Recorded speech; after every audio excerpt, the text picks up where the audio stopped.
میں اب ربیع الاول کے حوالے سے کچھ باتیں آپ کی خدمت میں پیش کروں گا، اور میں ان پہ اپنے جو بھی قرآن و سنت کے دلائل ہیں وہ آپ کے سامنے رکھوں گا. کسی کی سمجھ میں آ جائیں ٹھیک ہے، نہیں آئے تو بھائی قیامت میں وہ خود اللہ کے سامنے جواب دے. آپ کہہ دیتے نا اللہ ہمارے پاس ان کے مفتی صاحب کے دلائل تھے، ان کے جوابات تھے، یہ جوابات ہیں، یہ پیش خدمت ہیں. اللہ مان لے تو ٹھیک ہے، نہیں مانے تو میرے بھائی یا تو میرے چترول لگیں گے یا آپ کے لگیں گے. دونوں میں سے ایک، یا تو میں غلط بول رہا ہوں یا آپ اگر ان دلائل کو نہیں مان رہے تو آپ غلط. اب میں آپ سے ایک سوال پوچھتا ہوں، مجھے ایک بات بتاؤ میرے بھائی، ربیع الاول اگر 12 ربیع الاول عید کا دن ہے تو یہ سیلیبریٹ کرنے کا دن ہوا ہے بھائی؟ بولو نا بھائی.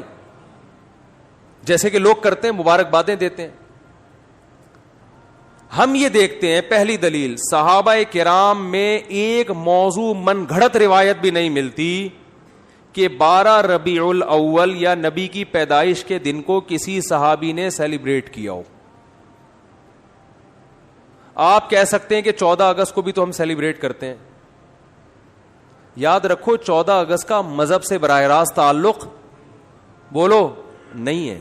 اس کا مذہب سے تعلق نہیں ہے، جبکہ نبی کا دن منانے کا تعلق کس سے ہے؟ مذہب سے. اس کے لیے مذہب سے ثبوت چاہیے.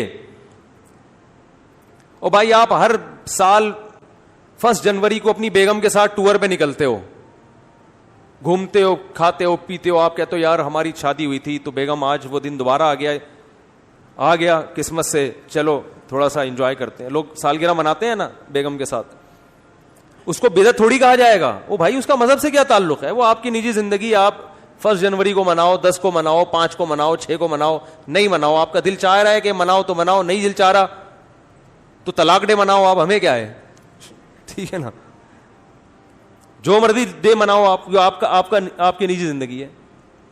دن منانے پر گورنمنٹ کی طرف سے بھی کوئی پابندی نہیں، اللہ کی طرف سے بھی کوئی پابندی نہیں. برتھ ڈے کے ہم مخالفت اس لیے کرتے ہیں کہ ہے یہ حماقت کہ آپ کی زندگی میں 1 سال کم ہو گیا، آپ خوشی منا رہے ہو. حماقت کا فتویٰ لگا رہے ہیں، بدعت کا فتویٰ نہیں لگاتے برتھ ڈے پر. ارے بعض کام بذات خود صحیح ہوتے ہیں لیکن وہ جس جذبے سے کیے جا رہے ہوتے ہیں وہ جذبہ کا تکی نہیں بنتا نا وہاں پہ، اس لیے کہا جاتا ہے غلط رسم ہے. تو برتھ ڈے تو بالکل ہی کامن سینس کے خلاف ہے. شادی بیاہ میں یہ ہوتا ہے کہ آپ کی فار ایگزامپل 1 جنوری کو شادی ہوئی، دوبارہ وہ آ گئی تو بھی کھوپڑی میں آنے والی چیز تو یہ بھی نہیں ہے. سال ہو گیا تو کیا ہو گیا، کون سا تمیز سے گزرا ہے جو آپ جو ہے نا منا رہے ہو. لیکن اگر کوئی منا رہے نہیں جی بیگم آج ہم اچھا کھائیں گے، آج ہم جائیں گے گھومنے پھرنے، تو چلو یار آپ کی بیگم ہے، آپ دونوں لائف کو انجوائے کرو. ہم کیوں کباب میں ہڈی بنے بھائی؟ زیادہ سے زیادہ یہ کہا جائے گا یار یہ غیروں سے رسم آئی ہے، انگریزوں سے آئی ہے. اس سے زیادہ اس پر اعتراض نہیں ہوگا. اس کا مذہب سے تعلق نہیں ہے. برتھ ڈے پر تو 2 اعتراض ہوں گے نا، ایک تو غیروں سے آئی، دوسرا کہ یار آپ کی موت کے قریب ہو گئے اور آپ کیک کاٹ رہے ہو کہ میں 52 سال کا ہو گیا. 52 سال کے نہیں، آپ کی زندگی میں 52 سال اور کم ہو گئے ہیں، ٹھیک ہے نا. تو ابھی عبرت کا ٹائم تک کیک کھانے کا، کیک کھا کے اپنی عمر اور کم کر رہے ہو. پیسٹری اور کیکوں سے تو عمر کم ہوتی ہے نا. 52 سال کا ہو گئے، شکر ادا کرو، اب تھوڑا اچھا کھاؤ اب. ورنہ جو اس پہ شکر ادا کرو کہ آپ نے کیک کھائے ہر سال، پھر بھی اللہ نے 52 تک آپ کو پہنچا دیا. اب توبہ کر لو کیک سے. کیک اور پیسٹری تو آپ کو پتا ہے ہارٹ اٹیک کا بہت بڑا ذریعہ ہے. لیکن رسول اللہ صلی اللہ علیہ وسلم ہمیں کامل دین دے کر گئے ہیں. آپ نے ہمیں بتا دیا کہ سیلیبریشن کا ڈے کون سا ہے، عبادت کا دن کون سا ہے. اب نہ عبادت میں کمی بیشی اور نہ ان تہواروں میں کوئی کمی بیشی ہوگی. صحیح بخاری صحیح مسلم کی حدیث ہے، آپ صلی اللہ علیہ وسلم نے فرمایا، حضرت انس بن مالک راوی ہیں کہ اللہ زمانے جاہلیت میں عرب ایک خاص دن عید منایا کرتے تھے. آپ نے فرمایا اللہ نے ان کے بدلے ہمیں 2 عیدیں دے دی ہیں، ایک عید الفطر اور ایک عید الاضحیٰ. سمجھ میں آ رہی ہے بات؟ 2 عیدیں اللہ نے ہمیں اس کے بدلے دے دی ہیں. تو اسلام میں جو عید ہے کتنی ہے؟ 2. ان عیدوں میں حکم ہے آپ اچھے کپڑے پہنے، اور اس کی کوئی لاجک بھی ہے نا. لاجک یہ کہ رمضان کے روزے ختم ہوئے، چھٹی، جسمانی خوشی بھی روحانی خوشی بھی. جسمانی خوشی یہ وہی ہوٹل کے پراٹھے شروع دوبارہ سے. گٹکے کی پرمیشن مل گئی آپ کو. یہ جسمانی روحانی یہ کہ اللہ نے اتنی بڑی عبادت ہم سے لے لی. ویسے ایک روزہ رکھنا کتنا مشکل ہے, پورے مہینے اللہ نے روزے رکھوا دیے ہم سے, گن پوائنٹ پہ رکھوا لیے نا, فرض کر دیے, ورنہ ہمیں اختیار دیتا تو ہم تو ساری زندگی سوچتے ہی رہتے. اللہ نے کہا رکھنے پڑیں گے بس. تو چلو زبردستی اللہ نے عبادت کروا لی, مگر کروا تو لی نا, اس بہانے اللہ کا نام لینے کی توفیق مل گئی. رمضان نہ ہوتا تو رمضان کی عبادتیں ہوتی نہیں ہوتی. تو یہ دونوں خوشیاں, بقرعید میں بھی دو خوشی, روحانی خوشی یہ کہ ابراہیم علیہ السلام کی سنت زندہ ہو رہی ہے, گناہ معاف ہو رہے ہیں قربانی کے ذریعے. جسمانی خوشی گوشت کھانے کو مل رہا ہے تازہ, اپنے ہاتھوں کا ذبح کیا ہوا, یقین ہے گائے کا ہی ہے, بکرے کا ہے, یقین ہے, ورنہ کیا پتا بھائی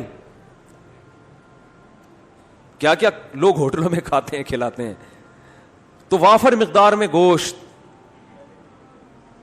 کھانا سے بڑے فائدے ہوتے ہیں. بیان بھی ہمارے جب ہی سمجھ میں آتے ہیں.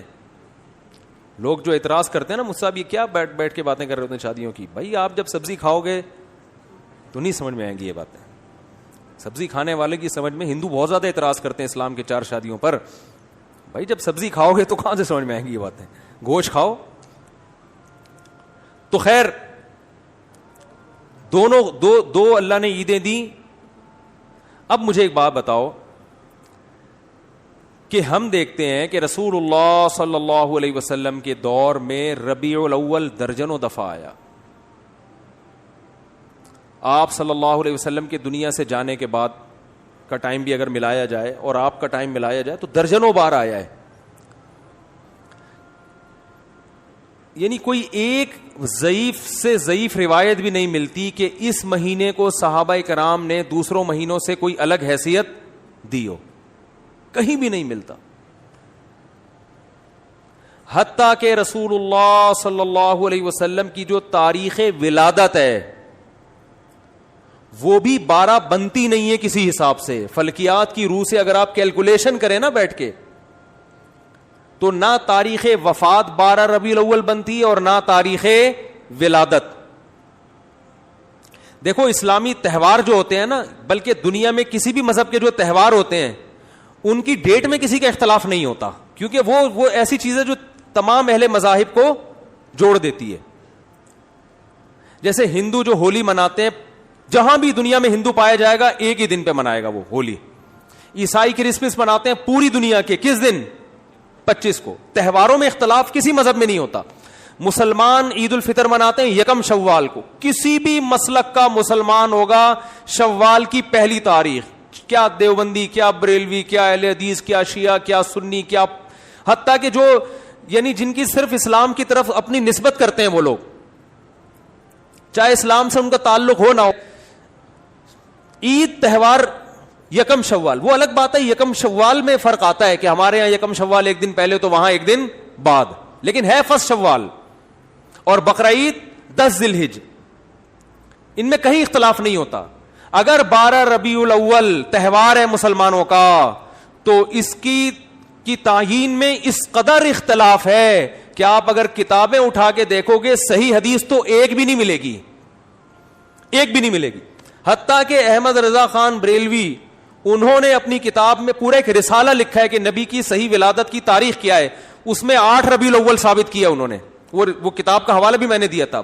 لوگ کہتے ہیں کہ انہوں نے اس سے رجوع کر لیا تھا, فرض کرو رجوع کر لیا تھا, لیکن پہلے پوری تحقیق پر ایک رسالہ لکھا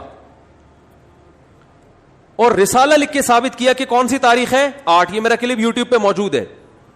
پھر اس سے رجوع کر رہے ہیں. اس کا مطلب کنفیوژن تو پیدا ہو گئی نا. تہواروں میں ایسی کنفیوژن بولو بھائی نہیں ہوتی. مجھے نہیں پتا رجوع کیا ہے کہ نہیں کیا, میں کہتا ہوں فرض کر لو رجوع کیا ہے. اول تو اتنے تحقیقی رسالے سے رجوع کرنا آسان نہیں ہوتا. ایک رسالہ ہے, صرف لکھا ہوا نہیں ہے, پوری تحقیق سے ثابت کی ہے انہوں نے. تو تہواروں میں اختلافات بولو بھائی نہیں ہوتے. اب میں نمبر وار بتاتا ہوں آپ کو جلدی جلدی کہ کون کون سے دلائل ہیں جس سے پتا چلتا ہے کہ 12 ربیع الاول کوئی خوشی کا تہوار منانے کا دن نہیں ہے. نمبر وار دلائل. نمبر 1, صحابہ کرام میں ہمیں کوئی ضعیف روایت بھی نہیں ملتی کہ 12 ربیع الاول تو دور کی بات, پورے ربیع الاول میں کوئی انہوں نے الگ سے اس مہینے کو اہمیت دی ہو. اسلام میں 4 مہینے محترم ہیں, ان میں ربیع الاول کا نام نہیں آتا. سمجھ میں آ رہی ہے بات؟ اشہر حرم ہے نا 4 مہینے محترم, ان میں ربیع الاول بولو بھائی نہیں ہے. حالانکہ نبی صلی اللہ علیہ وسلم اگر اس مہینے کو الگ سے اہمیت دیتے تو آپ صلی اللہ علیہ وسلم ان 4 محترم مہینوں میں جن میں قتال ناجائز تھا ان میں ربیع الاول کو سب سے پہلے رکھتے آپ.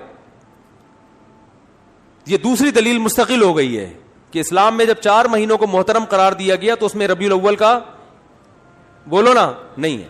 تو پہلی دلیل, نبی صلی اللہ علیہ وسلم نے اپنے دور میں کبھی بھی نہیں منایا, کوئی ایک ضعیف حدیث بھی نہیں ملتی. لوگ کہتے ہیں